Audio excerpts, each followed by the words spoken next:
नमस्ते समय विचक्रको साथमा म छु असन्तोष सिके नथापा।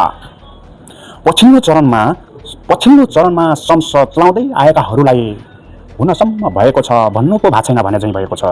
साँच्चीकै संसद बुझि नसक्नु बनाएका छन्। हरेक दिन अनेक तमासाहरू देखाउँछन्। जनताहरूलाई बुझे बुझ नबुझे मलाई के बाल भने जस्तै गर्दै आइरहेका छन्। एक अर्का सांसद छन् सर्क लाम्पाङ।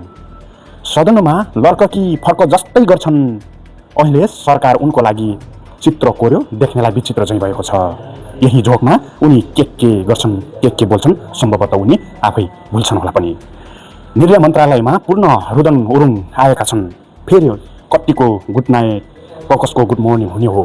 यदि साँच्चीकै रुदन उरुङले त्यसै गरे भने पर्ख मायालु म पनि सँगै जाउँला भन्नेहरू कति होलान् कति। अब एकैछिन एक सर्कसको जोक हेरौँ।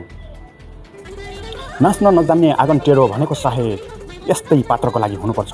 यस्तो नाच देखाएर व्यावसायिक रूपमा नाच्नेहरूलाई के सन्देश दिनु खोजेका हुन् त्यो उनैलाई थाहा होला कि उनकै मनलाई थाहा होला। थाहा नभए पनि हामीलाई के बा।